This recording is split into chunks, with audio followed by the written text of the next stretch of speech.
Hello, I'm Kevin Costner. Welcome back to 500 Nations. The first encounters between Europeans and Indian people are some of the most famous and important events in world history. Most of us can recite the names of Christopher Columbus's ships, the year he first landed in the New World, and how he mistakenly called the people he encountered there Indians. But few of us know the names of the people who greeted Columbus, or much about the lives they led. How did they greet the strangers? Were they treated like gods? Were they feared? Were they attacked? Or were they treated as a new and exotic trading partner by a people who had a long history of dealing with other seafaring cultures? The first meeting between European and American worlds would bring two very different cultures into conflict. We take you now to the Caribbean, where the rough road of contact begins. 500 Nations continues with A Clash of Cultures.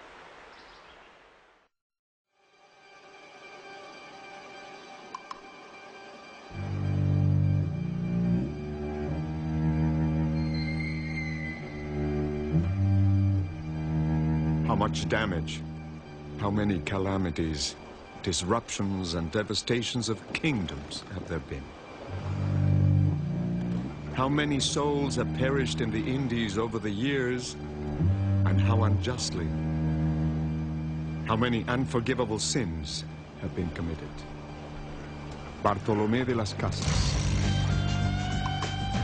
In December of 1492, 3 ships under the command of Christopher Columbus approached the second largest island in the Caribbean. For 8 weeks, Columbus had traveled from the Bahamas to Cuba, finally reaching the site of modern-day Haiti and the Dominican Republic, the island he would name Hispaniola. The island was then populated by people known as the Taino. One region was controlled by the paramount chief, Wakanagari.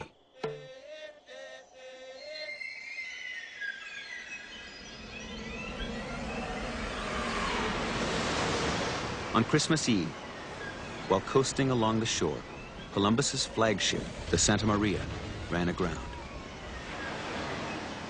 When Wakanagari learned the news, he sent all his people from the town with many large canoes to unload everything from the ship.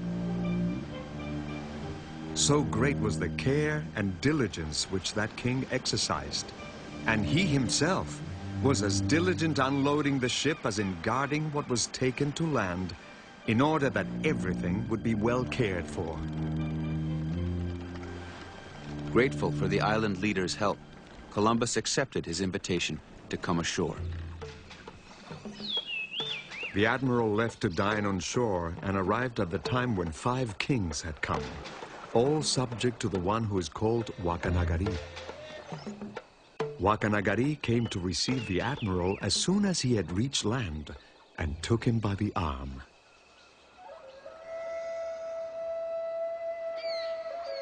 Columbus was immediately struck by the beauty of Taino life.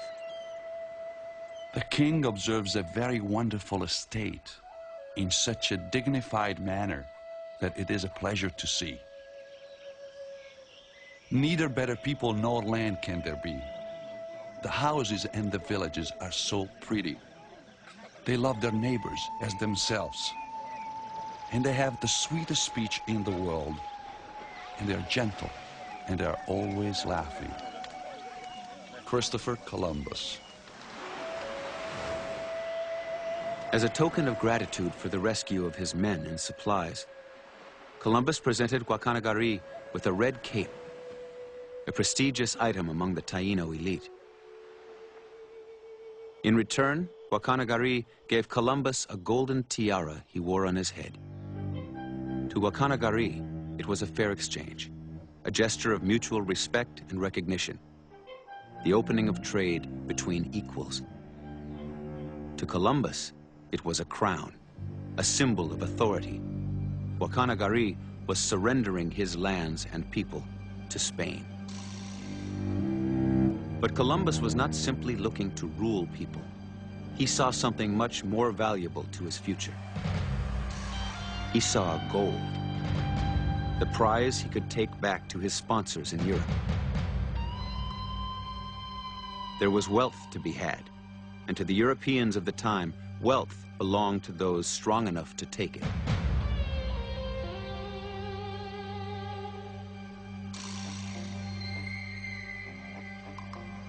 Now, I have ordered my men to build a tower and a fort. Not that I believe it to be necessary, for it is obvious that with these men that I bring, I could subdue all of this island, since the people are naked and without arms. But it is right that this tower be made, so that with love and fear, they will obey.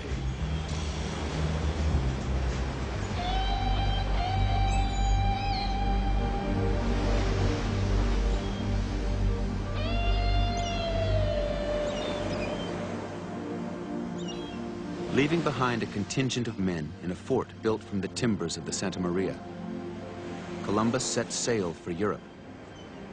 With him, he would carry the news of a new world, gold and docile island natives. Guacanagari and the Taino had no way of knowing what was about to happen to their ancient way of life. The Taínos' ancestors were part of a series of migrations of South American Indian people dating back over 2,000 years. They farmed the land and harvested the wealth of the sea. Taino traders traveled in huge ocean-going canoes capable of carrying up to 150 men. Boats laden with feathers, gold, wood, pottery, beautiful birds, cotton fabric, and food. Island nations were woven together by trade. Trade was the communication system by which nations knew one another and maintained peace. Some trading partners even exchanged their names to create lasting bonds between their communities.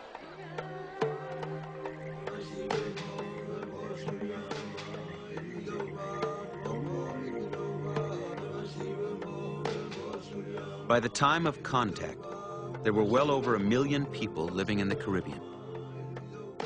Local community leaders were subject to powerful regional leaders like Guacanagari, who controlled trade with large personal fleets and warehouses of commodities.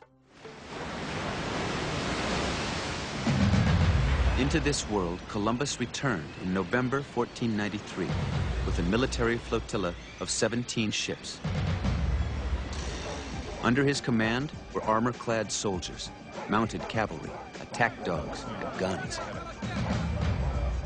The Spanish conquest of the Caribbean began. Gold mines were opened, and the Taino were enslaved, forced to mine the ore. A Spanish priest, Bartolomé de las Casas, who accompanied Columbus on his second voyage, spoke out against the cruel treatment of the Taino people. It is not possible to recount the 100th part of what I have seen with my own eyes. A man had need to have a body of iron to undergo the labor they endure in getting gold out of the mines. They must delve and search 100 times over in the inner parts of the mountains till they dig them down from top to bottom. They must work the very rocks hollow. Bartolomé de las Casas. Epidemics and famine swept the island. Yet the Spanish continued to demand that the beleaguered Taino supply them with both food and labor.